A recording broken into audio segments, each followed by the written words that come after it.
Hola, amiga. Déjame ver si bajo esto un poquito. ¿Cómo andamos? No escucho. Hola amiga querida, ¿cómo vas? Comencemos ya, por favor, ¿ya? Perfecto. Ok. Estamos al aire. Buenas noches a todas y a todos, amigas y amigos de Hoja de Ruta y de la Candidata. Hoy es nuestro octavo programa de esta que ha sido un espacio en el que podemos discutir y analizar aquellos temas relacionados con los derechos de las mujeres y de las organizaciones y grupos sociales que se encuentran en situación de desigualdad. Queremos pedir disculpas a nuestra audiencia porque por problemas técnicos no hemos podido estar con ustedes en las semanas anteriores todos los jueves, pero hemos superado ya estos problemas, estamos nuevamente con ustedes. Como siempre, el agradecimiento a Hoja de Ruta por abrirnos el espacio para discutir estos importantes temas y también a la Fundación Derechos del Sur. Ruth. En este octavo programa vamos a pasar revistas sobre la violencia en el discurso político, violencia política, violencia de género, burla, revictimización, discriminación, provenientes de actitudes, comportamientos de los actores políticos que se postulan a los cargos de elección popular, así como autoridades y líderes de opinión, y cómo esto vulnera derechos humanos. Por ejemplo, en días anteriores, la portada de la revista Mariela fue duramente cuestionada, pues sugiere una referencia a la represión del mes de octubre por parte de la fuerza pública dirigida por María Paula Romo, protagonista de dicha portada. Esta noche, estos temas van a ser analizados por nuestros invitados. Primero tenemos nuestra invitada, Paulina Pérez Galarza, quien desde niña ha estado junto a las luchas por mejoras en las condiciones laborales. Su espíritu de solidaridad y justicia ha sido la constante en su vida. Paulina y su hermanito fueron acosados en la secundaria por la policía política del gobierno de Febres Cordero. Como un mecanismo de presión de aquel gobierno, en el colegio se les pidió su expulsión como un mecanismo de chantaje para que su padre se entregue al gobierno represor y torturador. Como parte de su militancia, participó en brigadas barriales organizadas por militantes de izquierda para enseñar a poner inyecciones, limpieza de heridas, de alfabetización no gubernamentales en Colta, Riobamba y La Troncal. En la Escuela de Medicina de la Universidad Central fue representante estudiantil. Participó en el Encuentro Mundial de Juventudes Católicas en 1998 en Estrasburgo, Francia. Ha venido trabajando con una fundación en atención médica y con la llegada de la Revolución Ciudadana en capacitaciones sobre derechos y deberes, en prevención de violencia intrafamiliar, prevención de embarazos adolescentes, recuperar la soberanía alimentaria, la salud y la educación como un derecho, pero también como un deber, entre otros temas. Su aporte ha pretendido lograr el empoderamiento popular, devolverle el verdadero significado a la palabra política, es decir, que la gente participe, proponga, defienda y cuide lo que se va avanzando en derechos, pero también en obra física.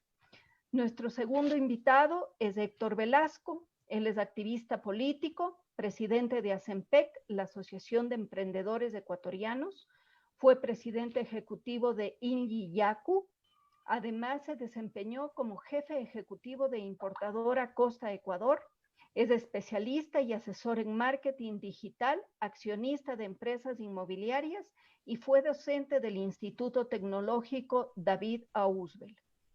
Nuestra tercera invitada es Janetsi Gutiérrez Proenza. Ella es abogada por la Universidad Central del Ecuador, licenciada en Derecho, máster en Derecho Empresarial y máster en Metodología de la Investigación Científica por la Universidad de La Habana, Cuba. Un diplomado en la Escuela Superior de Especialista en Derecho Ambiental, especialista en Derecho Penal y Procesal Penal del Ecuador por el Consejo Iberoamericano de Derecho y Gobernanza. Curso superior en Crecimiento en la Economía Global por la Universidad Francisco Gavidia, El Salvador. Autora de varios libros como Los Derechos Humanos y la Pena de Muerte en la Historia del Ecuador. derechos humanos con enfoque de género en Ecuador, perspectivas y avances, temas actuales de derecho penal y gobernanza, el derecho informático y su aplicación en Ecuador. Actualmente es docente de la Universidad Central del Ecuador en la Facultad de Jurisprudencia. Queremos invitarles esta noche a nuestra audiencia para que participen con nosotros, participen con nuestros panelistas, nos hagan preguntas, nos envíen preguntas. Buenas noches, Paulina. Muy buenas noches. Paulina Mogrovejo, perdón, Pauli. Okay. Es que tenemos dos tocayas esta noche. No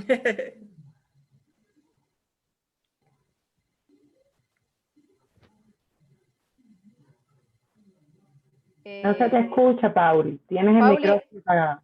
No se te escucha. Ya, bueno, les decía que el día de hoy, como ya lo había mencionado Ruth hace un momento, vamos a conversar sobre cómo el discurso político, el discurso mediático impacta en los derechos de las personas, en los derechos humanos. Y sobre esa línea se ha trabajado muchísimo desde la academia. Por ejemplo, Teun Van Dijk, en su trabajo sobre el análisis crítico de discurso, ha mencionado que esta es una reproducción del poder, de tal forma que aspectos como el poder económico, político, social, la desigualdad, violencia, entre otras formas y temas que se trabajan desde el discurso, son practicados, reproducidos y en ocasiones combatidos por textos e imágenes en el marco de contextos sociales y políticos específicos.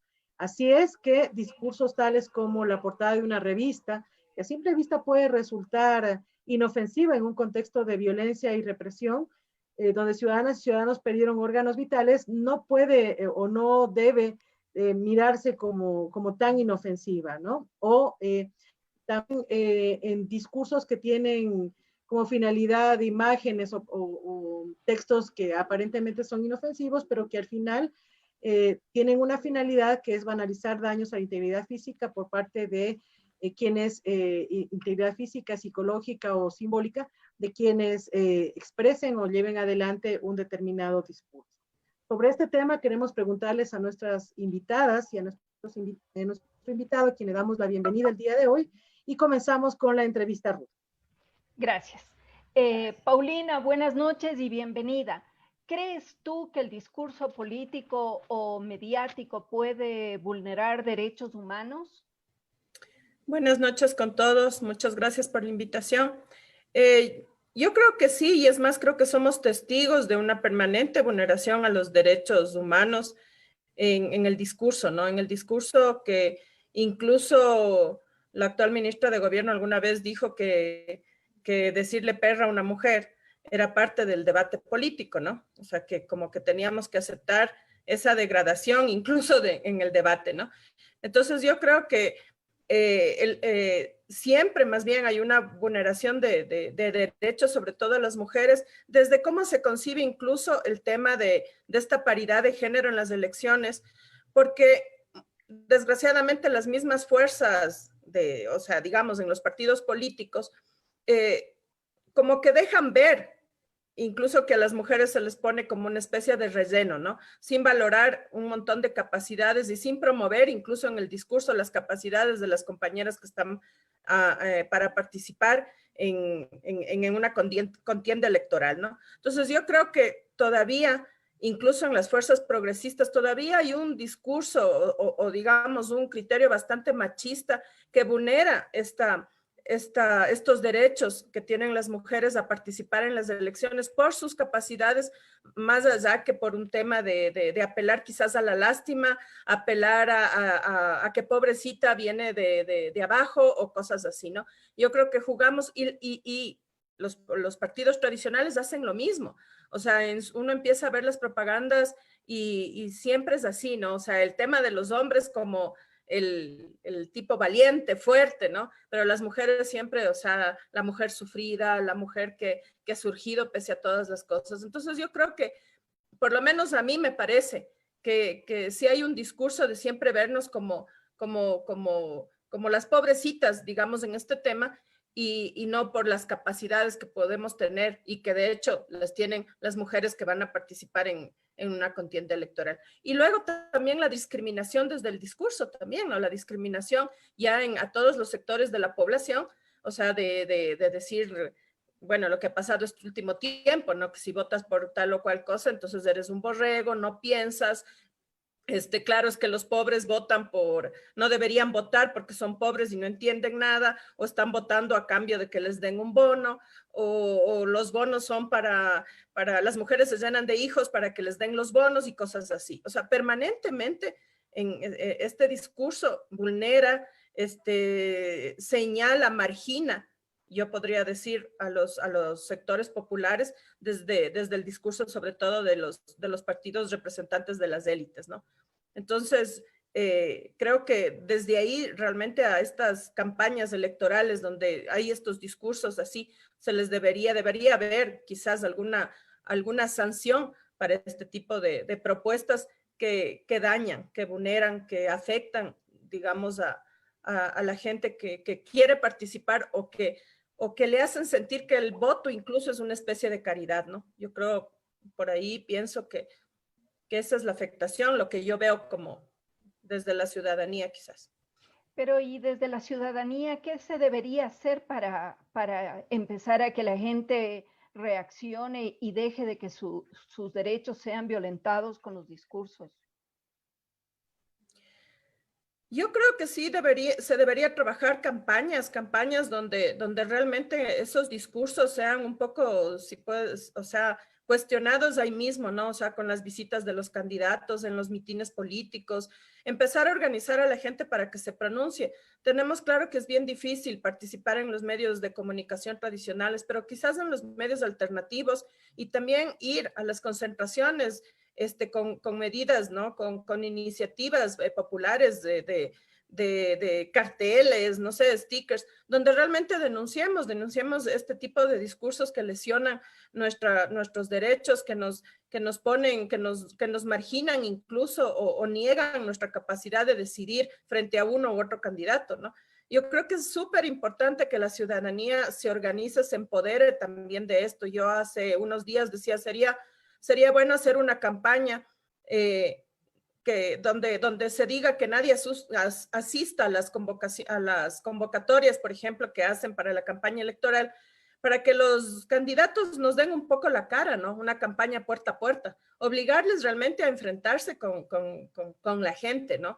A ver, que nos digan sus propuestas, que nosotros podamos preguntar y encararles, ¿no? Porque desde el micrófono, desde una tarima y protegidos por una seguridad es bien difícil, pero quizás así logremos que los candidatos empiecen a dar un poco la cara a la ciudadanía, ¿no?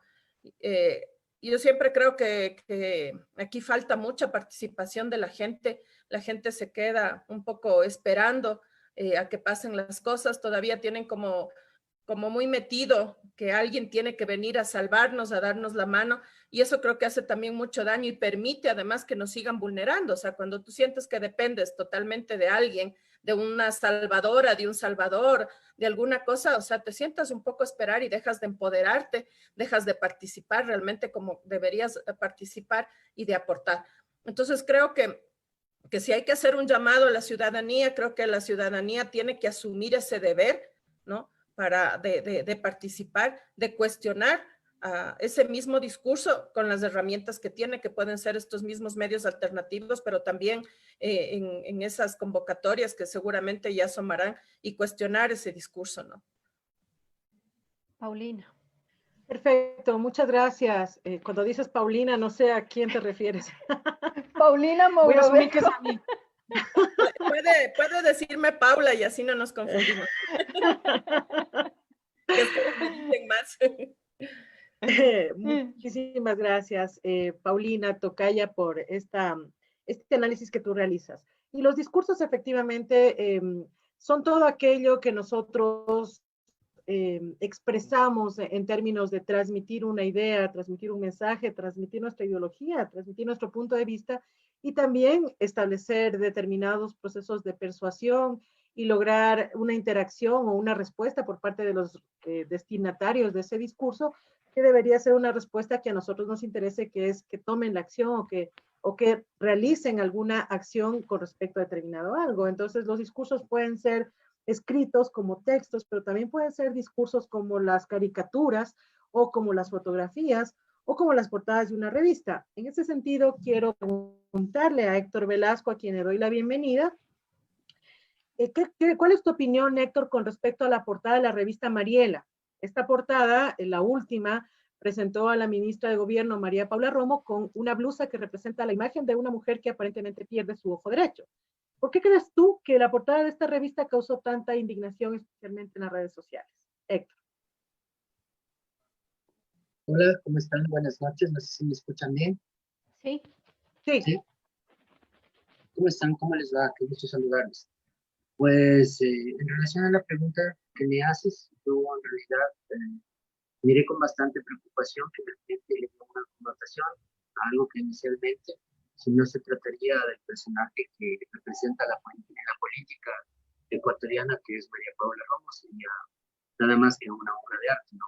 Vi en redes sociales quién fue el creador o la creadora de esta obra de arte, que se la pasó a una empresa que se dedica a producir textiles. Pero, insisto, no una connotación tan grave si no se trataría de María Paula Romo, si no se trataría de las protestas de octubre, de acuerdo con... Estamos con problemas de audio, Héctor. Está con un eco. Ajá, y no se te Hola. escucha muy bien. Ahí mejor, sí, mejoró. Sí. ¿Mejoró? ¿Pero ya está bien? Ahí está bien.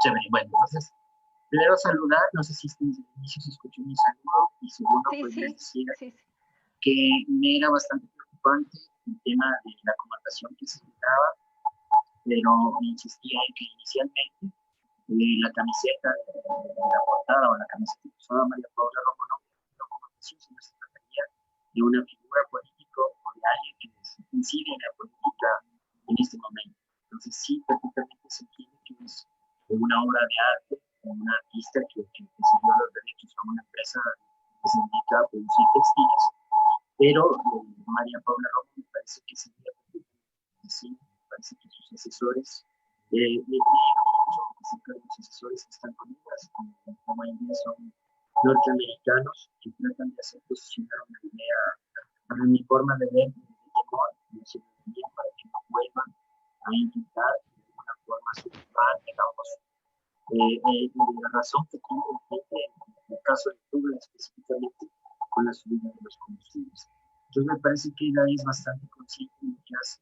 La verdad es que juega un papel preponderante en ahora la situación actual, en el sentido de las alianzas estratégicas que se están dando en los partidos políticos.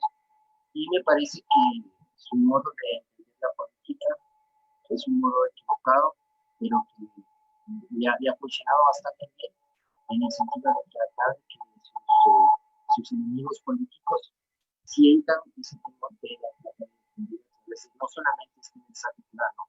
Recordemos lo que pasó con la Chincha Paola Pavón cuando la detuvieron las protestas de octubre. Todo el tema que era ya había sacado a conocer que iba a detener. Y otros casos más. Entonces me parece que es una pintura más, nada más, de que demuestra quién es el y qué mensaje trata de dar nacional. Me queda claro que no es sugestivo nada más el tema, es una confrontación directa con las protestas que hubo en octubre y es, digamos, un mensaje claro de que está aliada con temas que tienen que ver con la distorsión que se tuvo cuando un país trata de aliarse a políticas económicas, en este caso, las políticas norteamericanas. Entonces me parece que sí, que tiene toda la razón y que quiere hacer un análisis más profundo, sociológico, tal vez el tema, y psicológico también, entiende que es un mensaje claro, no solamente político, sino de tema de la ciudadanía, estamos iniciando el tema de las relaciones. Eso sería.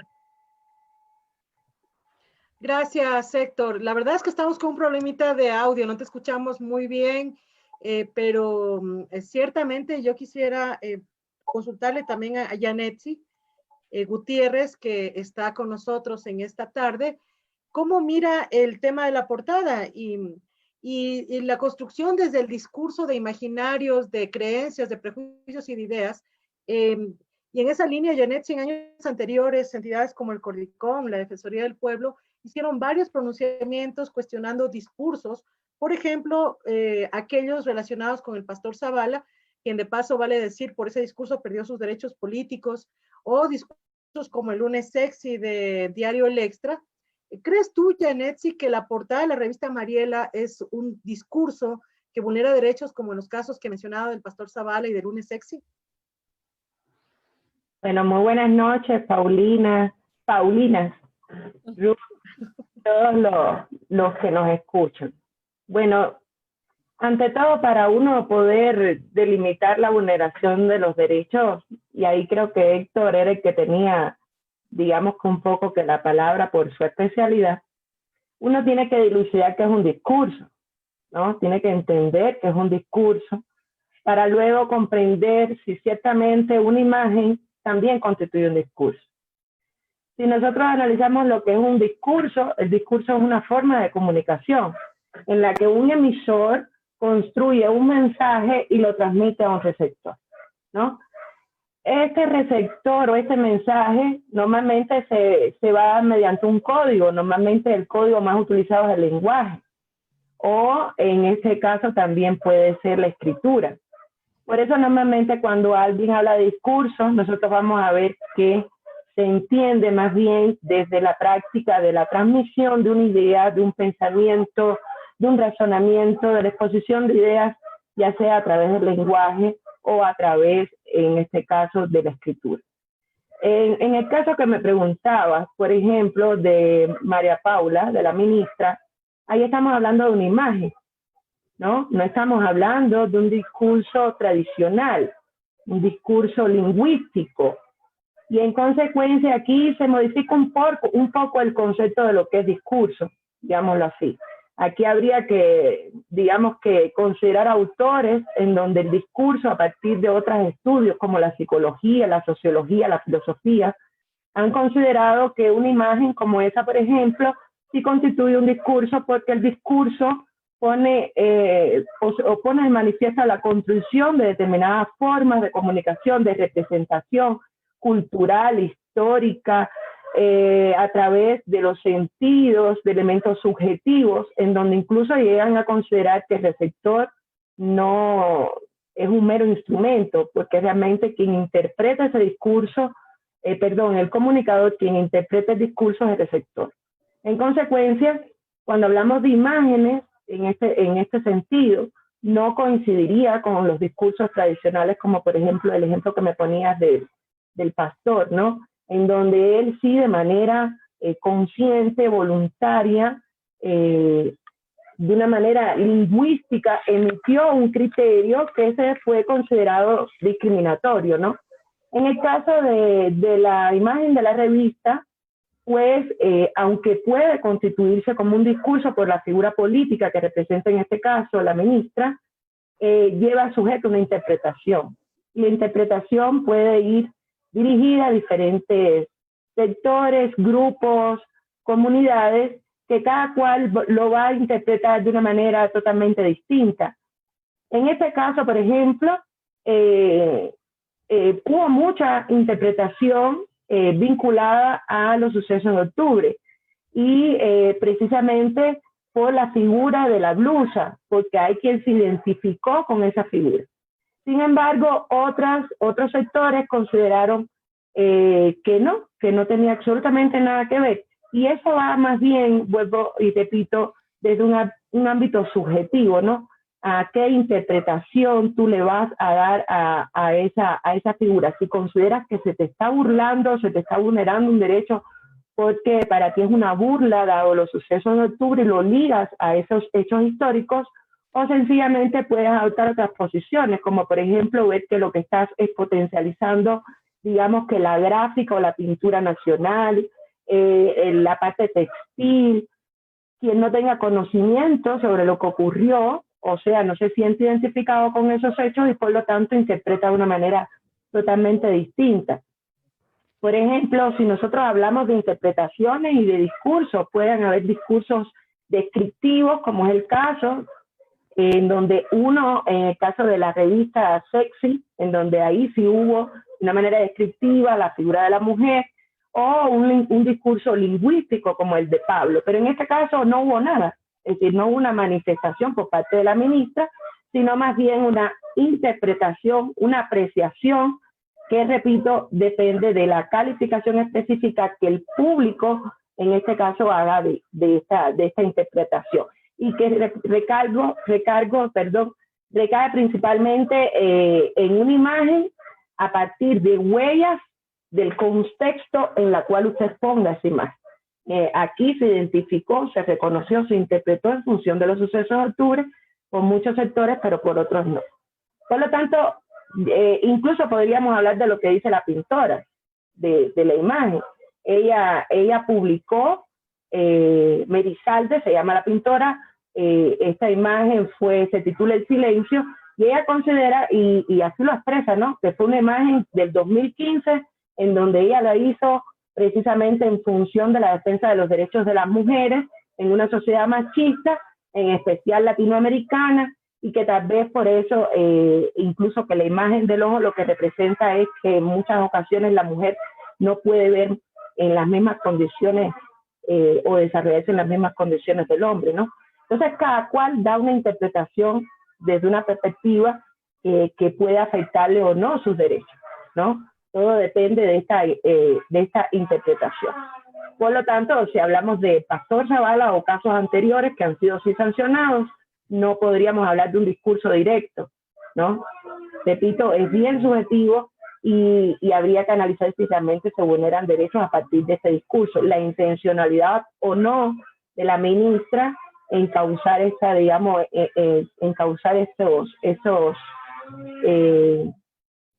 estos desmanes por parte de muchos sectores en donde no estuvieron de acuerdo y lo malinterpretaron o consideraron que estaba siendo objeto de burla dado los sucesos de octubre, ¿no? Por eso yo consideraría que para hablar de vulneración de derechos habría que analizar en primer lugar si existe realmente un discurso con esa intención, con esa, digamos, fuerza. Hay quien puede decir, no, pero doctora, verá, usted como ministra y como figura pública, usted tiene que saber qué puede causar.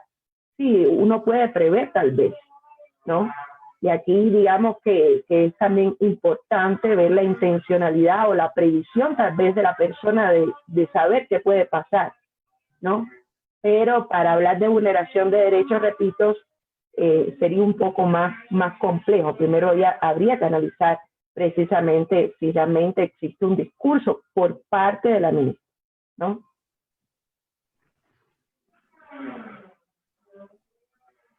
Gracias, Janet. Y Ruth. Gracias, Pauli. Paula, en base a un poco lo que ha dicho Janetsi, la imagen de la ministra Romo con esta camiseta, con un look jovial, con una cara, con una sonrisa, como que no pasa nada aquí en el Ecuador. Esos mensajes sutiles, subjetivos, que nos está dando la ministra, nos recuerda la represión y cómo ella manejó el tema. ¿Y cuál crees tú que es el criterio que está dando la ministra a la ciudadanía con este tipo de fotografías en el contexto actual, donde vivimos una pandemia, donde los médicos están impagos, los profesores impagos, donde existe más de 1 millón de desempleados y el 83% de las personas que tenían trabajo han perdido el trabajo en esta pandemia?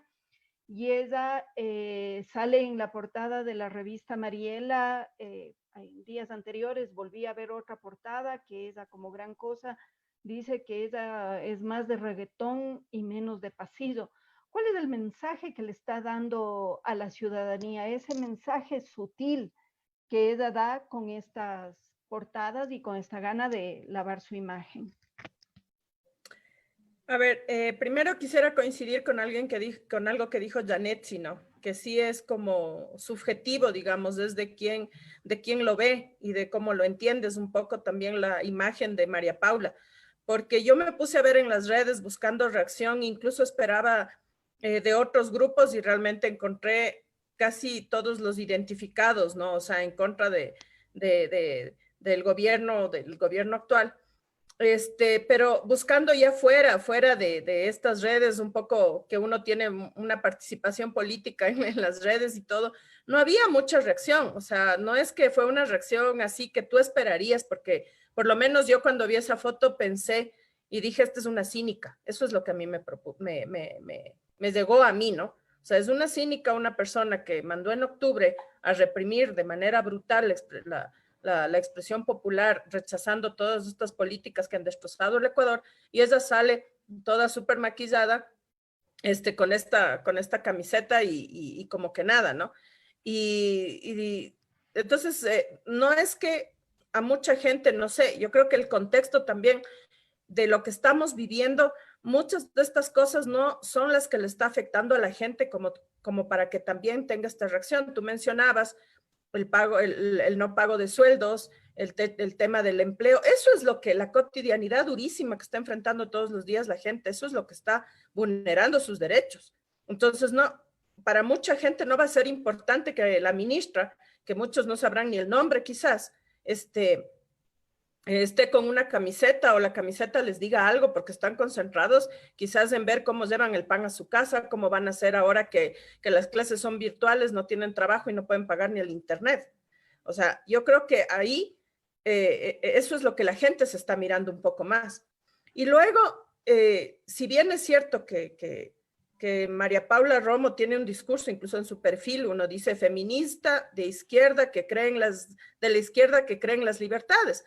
Habría que preguntarle a María Paula cuáles son las libertades, porque si salió en octubre a masacrar un pueblo, entonces, ¿cuáles son las libertades que debe defender esa izquierda si no es la expresión la expresión popular frente a verse vulnerados todos los derechos que son a salud, a educación, al trabajo, a la vivienda, ¿no? Entonces, desde ahí, digamos que ya con esa foto para mí me parece más de cínica, ¿no? O sea, terriblemente ofensiva, digamos. Y luego también algo que a mí me preocupa es que yo vi la foto de María Paula y vi al lado que enseguida le pusieron a una candidata que justamente fue una de las víctimas de la represión de octubre, que me pareció, les digo honestamente, peor.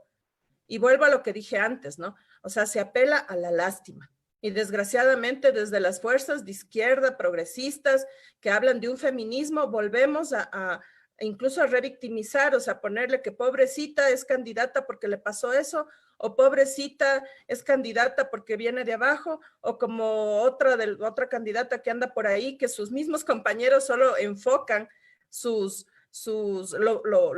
sea, los atributos que tiene su cuerpo. Es una mujer muy, muy simpática, pero nadie está valorando la capacidad de estas mujeres. Entonces, si desde ahí, desde quienes se dicen feministas y que están defendiendo la participación de la mujer, utilizas también que el cuerpo, que una tragedia como es perder el ojo o cualquier otra cosa para promover, yo creo que ahí estamos perdiendo la brújula realmente.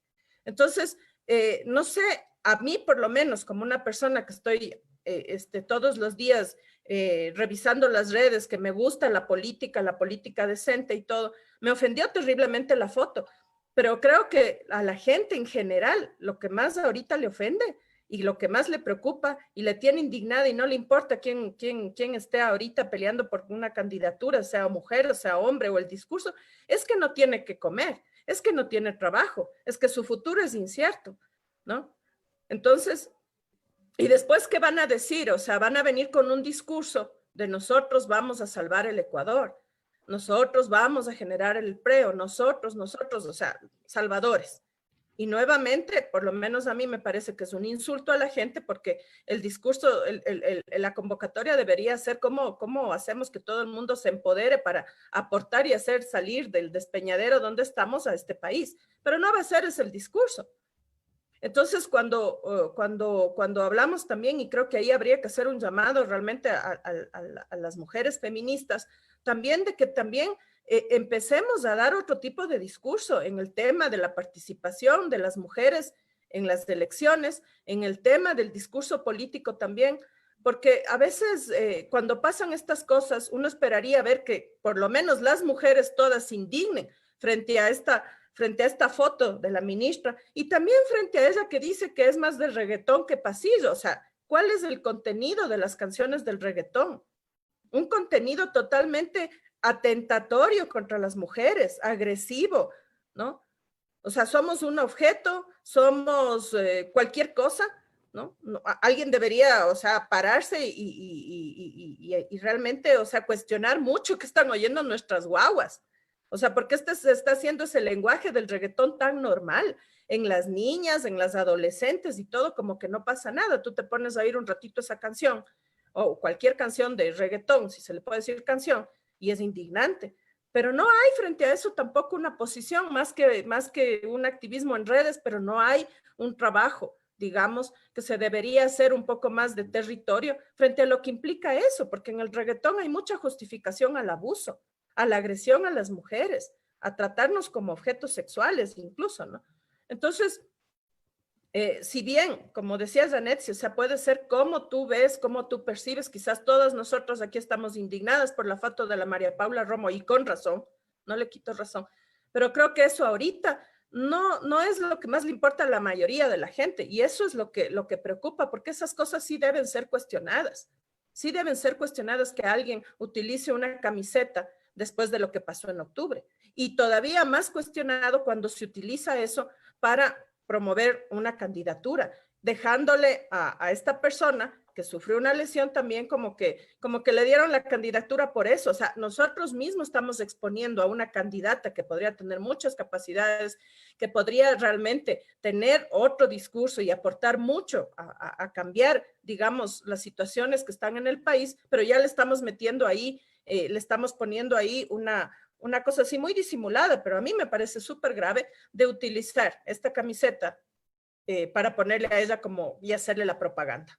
Entonces creo que eso también hay que analizar, ¿no? Cómo se están haciendo las cosas y cómo se está hablando realmente desde el feminismo. Gracias. Paulina. Gracias, querida Ruth. Bueno, hay algunos elementos que vale la pena comentar antes de darle paso a la pregunta que le quiero hacer a Héctor. Y es precisamente esta naturalización que se tiene con respecto a determinados discursos, ¿no? Si bien es cierto, hay una cuestión subjetiva a la hora de comprender lo que se quiere decir y que el receptor depende mucho de sus consideraciones culturales, de su memoria, de sus experiencias pasadas y de todo aquello que tiene en la memoria de largo plazo, más lo que está viendo a través de imágenes o apelaciones a su cuestión emocional. Depende de cada uno cómo reaccionar. Pero también es importante mencionar que los discursos, por más sutiles que sean, generan y construyen realidades. De hecho, una de las cosas que se está planteando es el concepto de posverdad, que significa que la percepción en este caso es más importante que la realidad y que no sería una percepción individual, sino una percepción colectiva. Y lo otro es que sí que los discursos pueden vulnerar derechos humanos, porque finalmente, independientemente de si yo me siento o no me siento aludida, habrá quienes perdieron a familias y que perdieron sus ojos o perdieron algo en octubre, o por último se vieron limitados en su derecho a la protesta social, que efectivamente reciben un mensaje político que además no es de cualquier persona, no es como que yo hoy día aquí me ponga una camiseta con una expresión de arte que hace alusión o tiene como resultado hacer alusión a un determinado hecho histórico en nuestro país, que el hecho de que sea una ministra de gobierno que además tiene un nivel de influencia, un nivel de poder bastante grande, ¿no? También incide mucho la influencia que se puede tener en la construcción de imaginarios y en la construcción de mensajes. Y que los derechos humanos, recordemos, no se vulneran únicamente por percepciones subjetivas de la mayoría, sino porque efectivamente hay un daño permanente y que en muchísimos de los casos puede ser irreparable y que necesita ser reparado para que la sociedad y reivindicado para que la sociedad también pueda continuar viviendo en un contexto de democracia. Entonces creo que esos temas del discurso son importantes plantearlos porque decir que un tema de derechos humanos pasa por subjetividades me parece un poco peligroso a la hora de reclamar derechos que son vulnerados a través del discurso. El discurso machista, por ejemplo, que se hace alrededor de una mujer que está en la política, no puede ser tolerado, tiene que ser cuestionado siempre que se refiera a su intimidad, a su integridad, al uso de su imagen. Eso estoy completamente de acuerdo, pero no minimizar el poder que tiene un discurso a la hora de vulnerar los derechos humanos. Y en esa línea, Héctor, esperamos que esté tu audio mejor.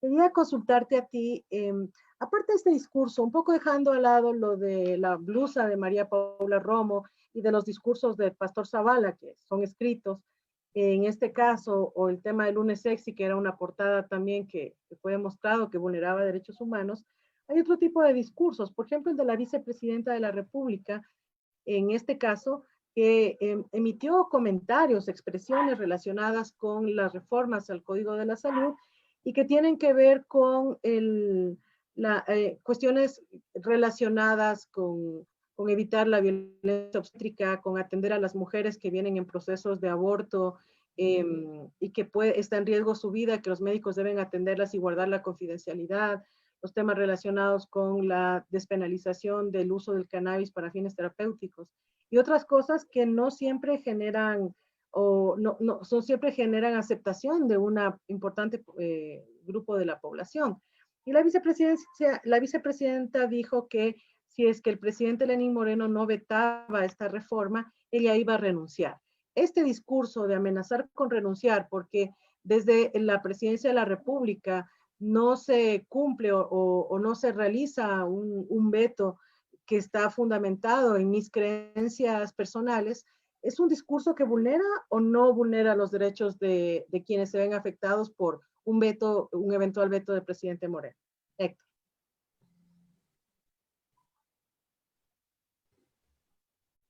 No Hola, se te ahí escucha. sí, Ahí ahí sí. sí.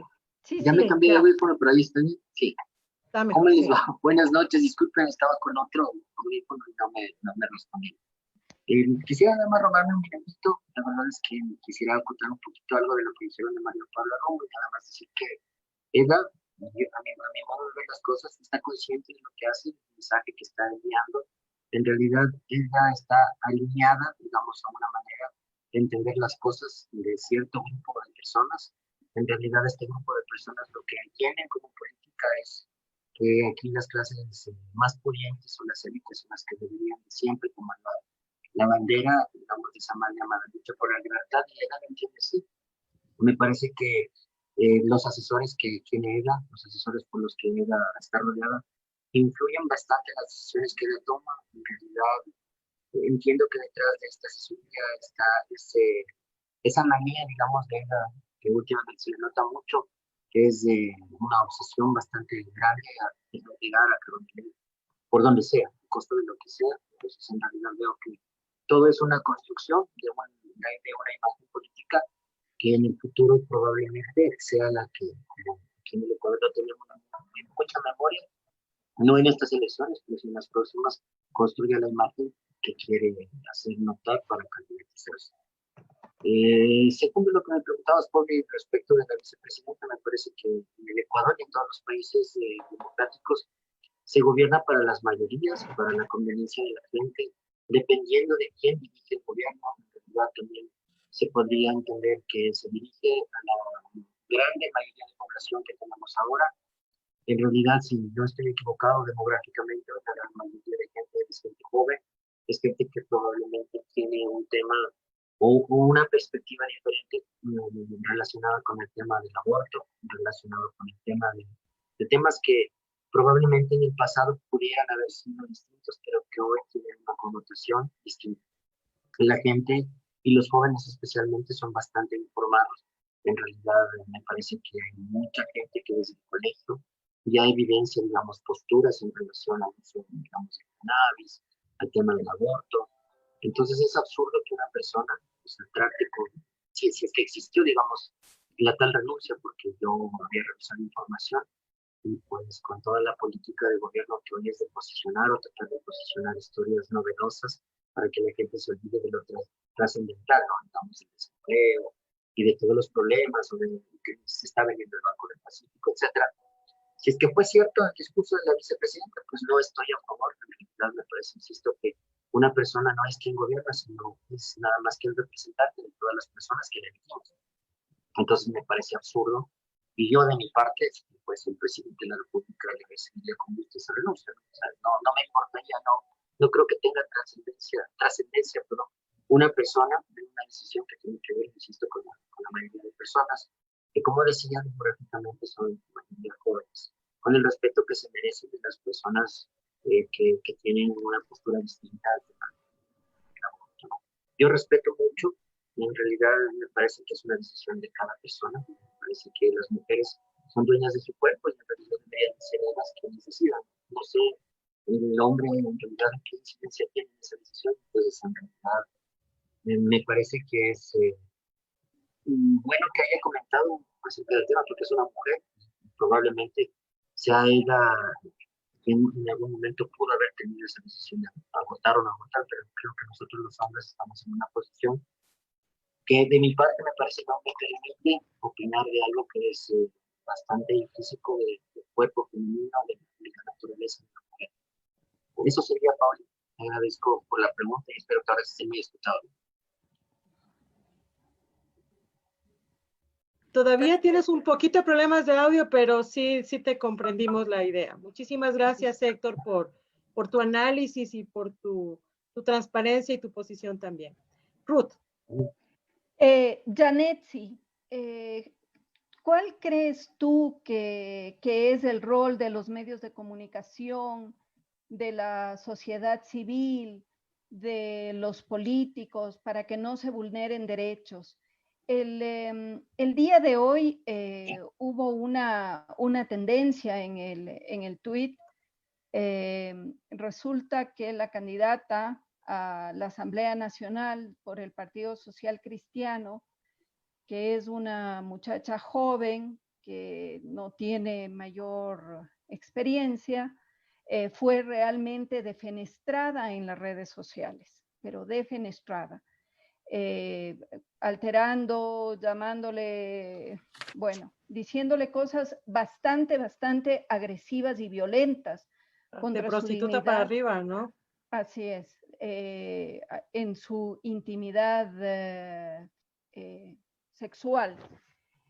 ¿Cuál crees tú que debe ser nuestra participación como ciudadanos, como medios de comunicación? ¿Cómo proteger, cómo no permitir que se vulneren los derechos de las mujeres? No importa si es de izquierda, si es de derecha, es una mujer que debe ser respetada, hombres y mujeres, porque ahora nos estamos acercando a la campaña política, que la mayor parte va a ser por las redes, y las redes se convertirán en una batalla campal de desprestigio y de defenestración a cada uno de los candidatos.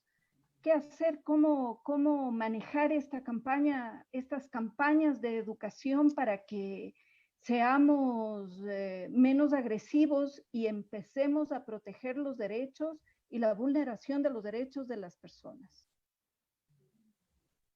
Janet. Gracias, Ruth. Bueno, yo quiero decir algo que para mí sí resulta bien importante desde el ámbito del derecho y que decía Paulina. Cuando nosotros hablamos de daños, no estamos hablando de elementos subjetivos.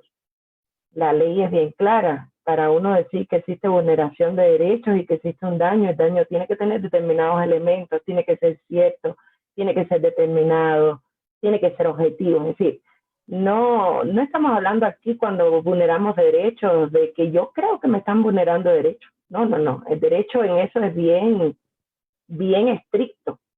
Si nosotros dejáramos en el derecho elementos subjetivos, pues nadie sería sancionado en este mundo. Yo lo que sí creo que cuando nosotros analizamos discursos, en el caso de los discursos, sí depende de cómo usted mire el discurso, ¿no? Del receptor. Los hechos de octubre evidentemente sí causaron daño y están demostrados, están medibles, son ciertos. Por lo tanto, alguien tendrá que responder en ese caso, ¿no? Yo me refería en elemento subjetivo al discurso, no al daño. El daño, cualquiera que sea, tiene que ser reparado. Para eso existe el derecho. Con respecto a lo que me preguntabas, me parece que en el caso de las redes sociales, nosotros en el ámbito del derecho tenemos ahí, digamos que, una laguna. Es imposible regular las redes sociales. De hecho, han existido muchísimos proyectos intentando regular las redes sociales en especial. Si bien la tecnología nos ha traído muchísimas ventajas, como es la comunicación, nuevas formas, nuevos diálogos, la posibilidad de expandir territorial y globalmente nuestros conocimientos, también ha traído consigo aspectos negativos, como la intolerancia, la falta de respeto, la agresividad, la grosería hacia las personas en un debate determinado. Yo creería que en especial y ahí sí se está causando daño, ahí sí se está lacerando la dignidad de las personas. Y ahí me parece que va desde un aspecto cultural, porque hay que tener un poco de tolerancia hacia el intolerante, utilizando palabras de un escritor, y en especial cuando estamos hablando de discursos mediáticos que tienen un impacto social. Por lo tanto, estamos hablando de que, a mi entender, primero hay que denunciar. No podemos permitir que nadie nos falte respeto, que nadie dañe nuestros derechos, ¿no? Ya sea moral, patrimonial, espiritual. La dignidad de las personas es protegida no solamente en la Constitución, sino en convenios y tratados internacionales como los derechos humanos, ¿no? Todos somos iguales y la tolerancia y el derecho a la libertad de expresión termina cuando empieza el mío. Significa que todo derecho en este mundo tiene un límite, ningún derecho es ilimitado. Y el derecho de uno termina precisamente cuando empieza el derecho del otro.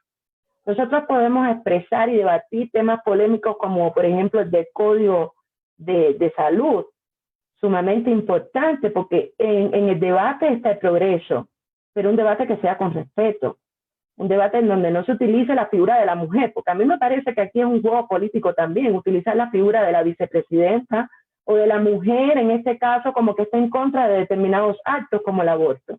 Entonces, es utilizarnos a nosotros mismos como imagen para adoptar posiciones que tal vez no puedan argumentar o respaldar desde un ámbito masculino. ¿Por qué es como que estamos en contra de nosotras mismas, ¿no? Mira, si las propias mujeres lo dicen, ¿no? ¿Cómo así? Entonces, yo creo que aquí hay un poco de juegos políticos también.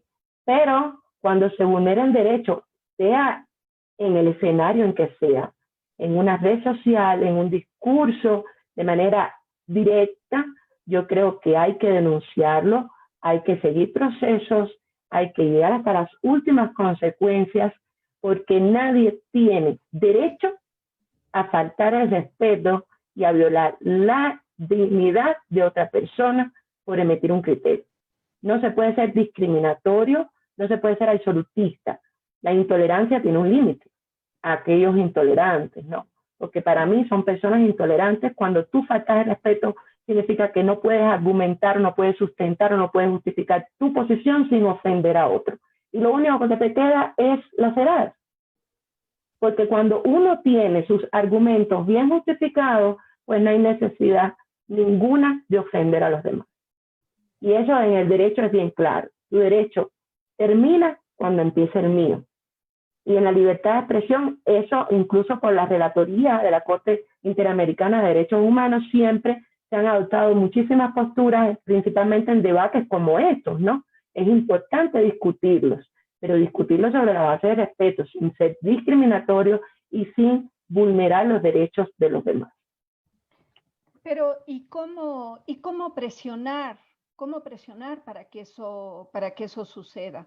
Porque tú emites un criterio o defiendes a alguien, igual te defenestran. porque no entiende. ¿Cómo se debe presionar? ¿Cómo vamos a hacer para que estos procesos sean efectivos, sea eficiente y la ciudadanía también empiece a tomar conciencia de esto? Yo creería que la primera base está en la casa, en enseñar valores y principios a nuestros hijos, a nuestros familiares, a nuestros esposos. Entender que a veces los hombres no lloran, los hombres sí lloran. Sí, son cosas que están tan arraigadas a la común de la sociedad que pasan desapercibidas. Entonces, lo primero es el discurso familiar, es decir, cómo inculcarle a mis hijos, a mis amigos, a mi gente, que uno tiene que siempre respetar al prójimo. Tiene que respetarlo, aunque estés en desacuerdo con lo que está diciendo. Yo puedo estar en desacuerdo con que exista o no exista aborto, pero tiene que haber, repito, un nivel de respeto, ¿no? Un nivel de respeto a tu posición. Me puede parecer absurda, irrisoria e incluso hasta estúpida, porque a veces tenemos argumentos que son tan superfluos y mediocres que uno tiene que respirar para decir, chuta, déjame no decirle algo para ofenderlo, porque uno se siente ofendido con estos argumentos en muchas ocasiones. Pero ahí va la tolerancia, somos seres humanos, la comunicación es un factor fundamental, tenemos que respetar. Si esa es tu posición, pues entonces yo te la respeto sin llegar a lacerar, ¿no? Y esa es la importancia de un discurso mediático, como por ejemplo esto que se está utilizando de la vicepresidenta, que para mí es un juego político, ¿no? De posiciones, de tanto que se ha discutido temas como tan importantes como el aborto, ¿no? Ya eso depende de las posiciones de cada cual, sean feministas o no, pero lleva una polémica que es necesaria desarrollar, porque repito, en el discurso está el cambio, pero un discurso que sea siempre responsable y que sea con un límite, sin discriminar, sin faltar, sin vulnerar derechos. ¿Qué hay que hacer? Denunciar. Denuncie, no se quede callada. Hay que denunciar. Si estamos hablando de discursos políticos, hay que buscar todas las herramientas legales del ámbito político. Vayamos a la corte, vayamos a donde tengamos que ir y denunciemos si estamos hablando de discursos políticos. El ejemplo del pastor es uno, ¿no? Y para mí sí fue discriminatorio su discurso. Hay quien dice que no, pero ya eso depende de las opiniones, ¿no? Repito, usted puede tener una posición positiva o no, o incluso hasta mediana, ni de uno ni de otro bando, siempre y cuando respete. Y hay que hacer valer los derechos, a donde haya que ir, al órgano que haya que ir, a la instancia que haya que ir, al tribunal electoral, a donde haya que ir, se denuncie.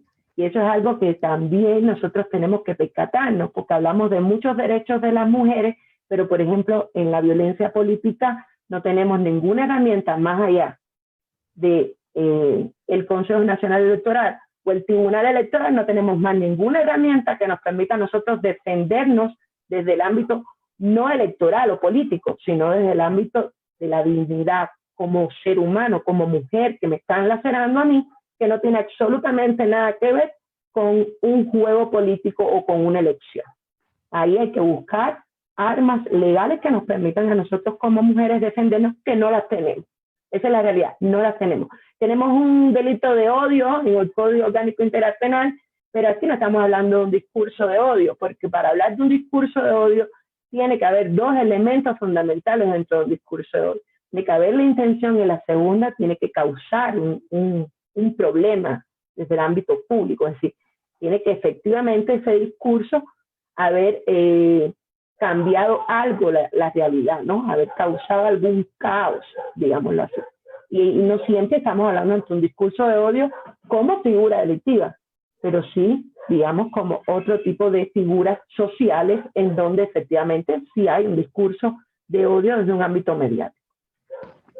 Gracias.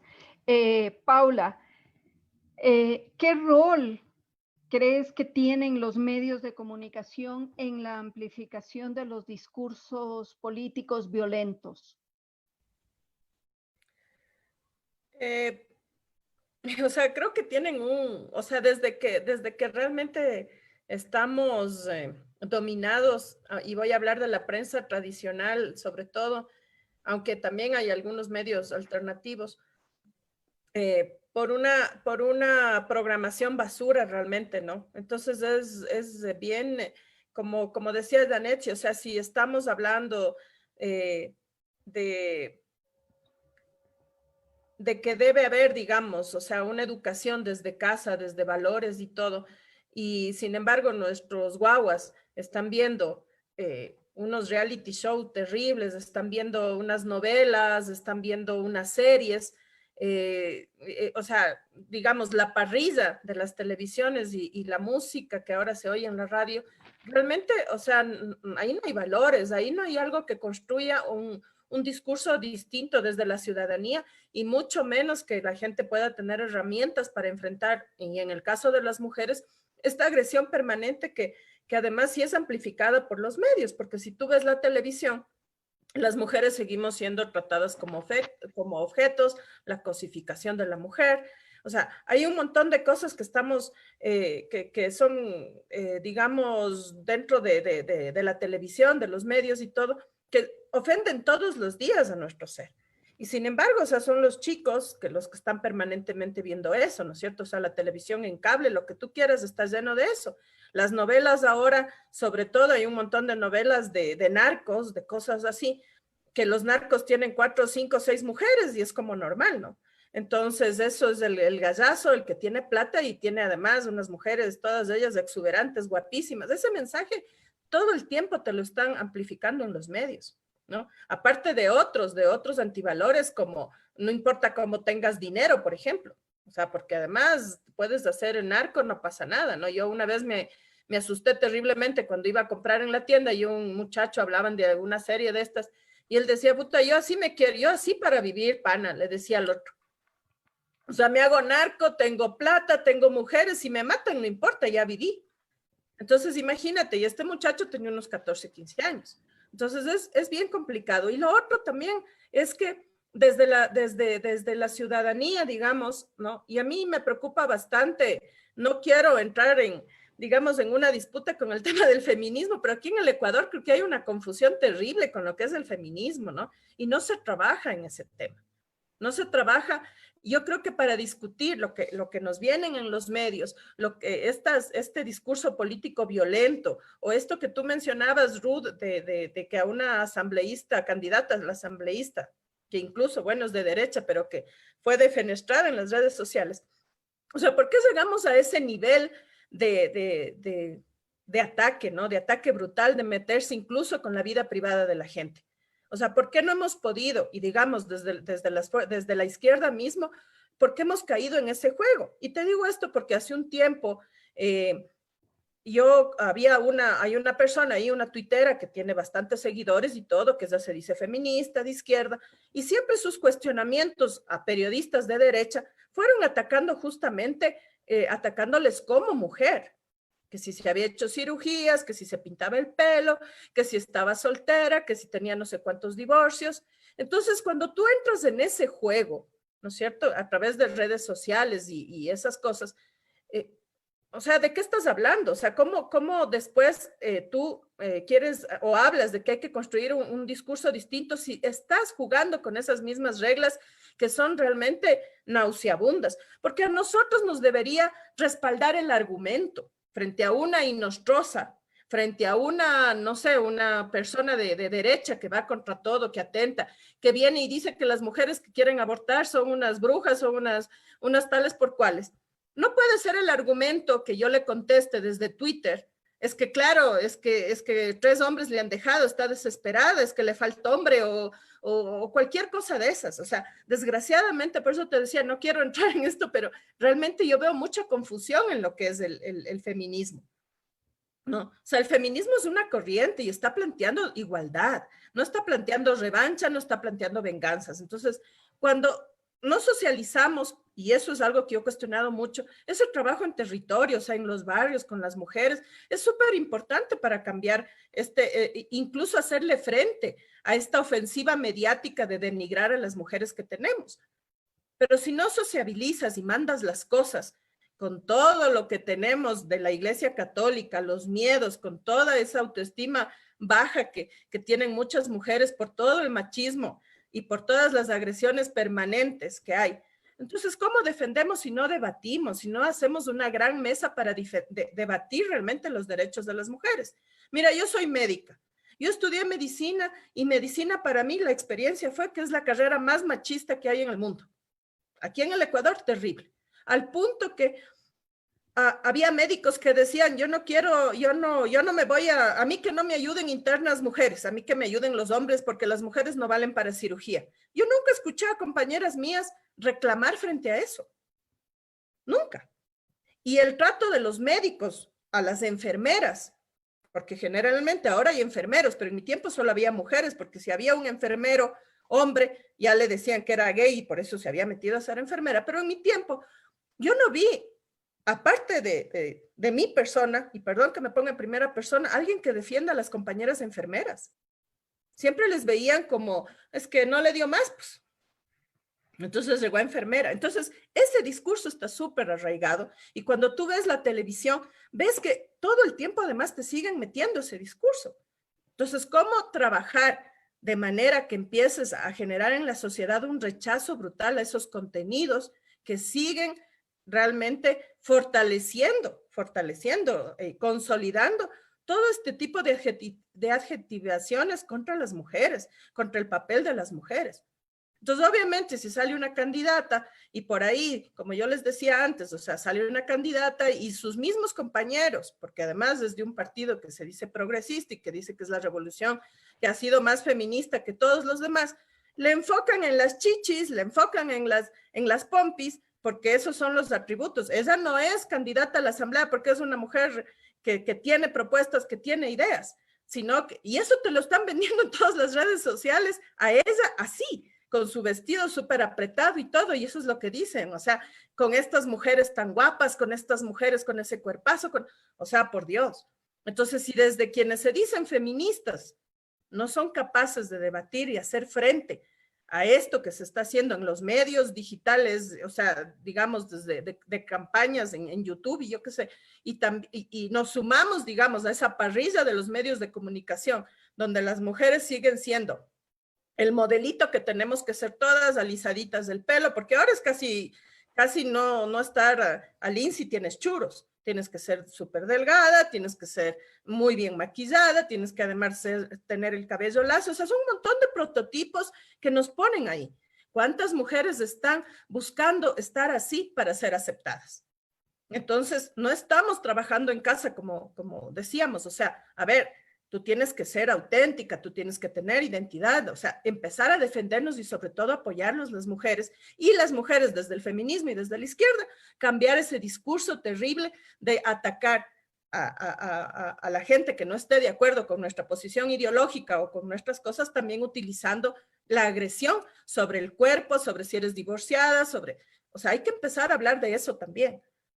No es el tema de meterse con la vida privada porque eso es de derecha y me cae mal, sino con los argumentos que son los que siempre tienen que respaldar el debate político. Eso es realmente recuperar un discurso y hacer frente a los medios de comunicación también con los argumentos. No decir es que la Inostroza, como el marido le paga bien, le paga las cirugías del otro. No.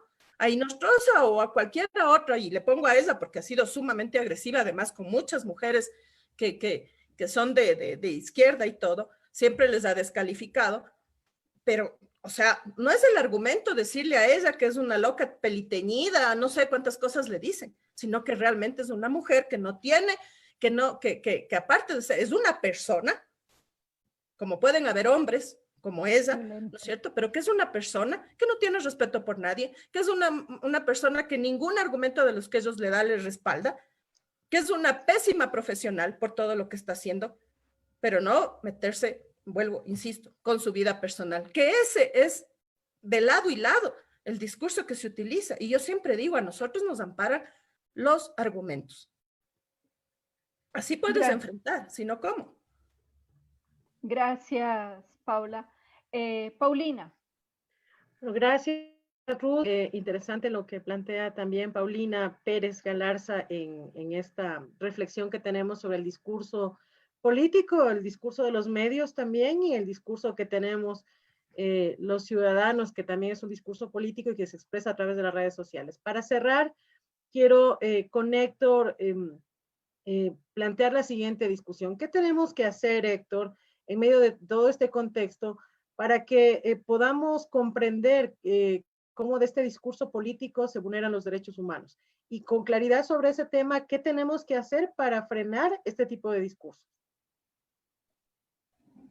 Hola, ¿me escuchan bien? Mejor.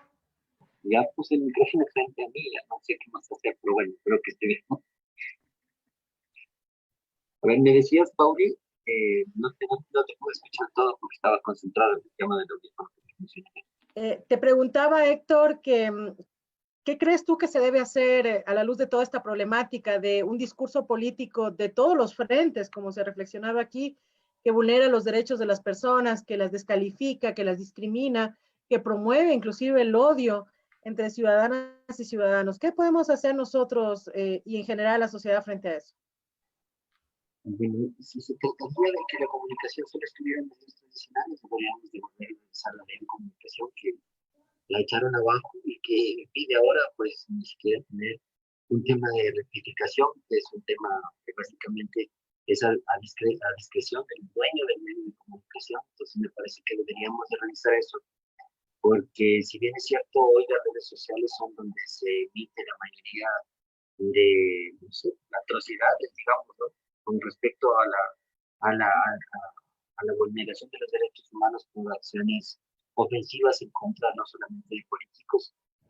Entonces, en realidad deberíamos revisar el tema, como digo, de la comunicación. Y me parece que es bastante difícil que hoy, a través de las redes sociales, que son donde más se, se ve evidenciado la comunicación en línea, digamos, al momento, le veo bastante difícil que se pueda lograr cambiar, digamos, o sustentar un cambio en las redes sociales. Y en realidad me parece que por parte de los políticos y de la academia en general, ¿no? Deberíamos de formar, digamos, desde la escuela, decía una compañera, decía hace un momento, desde casa, qué tipo de valores les damos a las personas, pero esos valores no necesariamente solo implican el tema de un discurso agresivo políticamente, sino más bien ¿por qué busca la gente la política? Es decir, yo me defiendo de un político porque quiero conseguir a toda costa estar en un cargo público, pero ni siquiera es para servir a la gente, sino es para tratar de enriquecerme yo.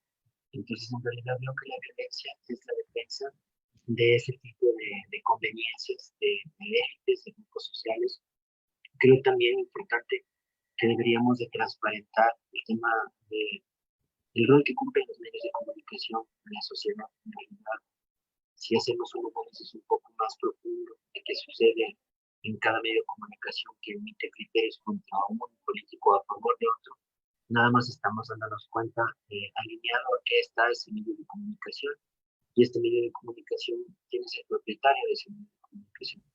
Pues me parece que también incide en la violencia del discurso político, varios temas que no necesariamente son la agresión que se puede ser manifiesta, digamos, contra las personas. Yo le insulto a una persona, sino más bien las bases de la política, ¿no? Nuestra política en realidad, si se hace un análisis más profundo, en realidad siempre ha estado rodeado de élites que quieren a toda costa dominar a la gente, que la gente no tenga derechos o que esos derechos no sean respetados basados en modelos económicos explotadores. No me queda otra terminología, yo soy empresario, pero no necesariamente puedo estar a favor de la explotación para poder conseguir mayores utilidades. Pero me parece que todo lo involucra esto. La política tiene que transparentarse en los modos de hacer política, quién está, cuáles son los actores que en realidad hacen política. Y posiblemente con eso, si transparentamos y tratamos de hacerlo de diferente manera, podremos tener otro tipo de formación de las personas y tratar de, y podríamos, digo, trataríamos de evitar esa agresividad o esa vulneración de derechos a través de los medios de comunicación no solamente contra políticos, sino en general contra las personas. Eso, Paula, espero que ahora sí, ahí estamos escuchando. Muchas gracias, querido Héctor. Gracias a Janet y a Paulina Pérez Galarza por darnos el espacio y la oportunidad. Nos pasamos 15 minutos, pedimos disculpas al siguiente programa de Hoja de Ruta por esta intromisión. Valió la pena esta discusión y les invitamos para el próximo jueves a las 18 horas que nos acompañen en el nuevo programa de La Candidata. Muchísimas gracias a todas y todos y que tengan una excelente noche. Un abrazo. Muchas gracias. Gracias. Gracias. Buenas noches. Gracias. Gracias.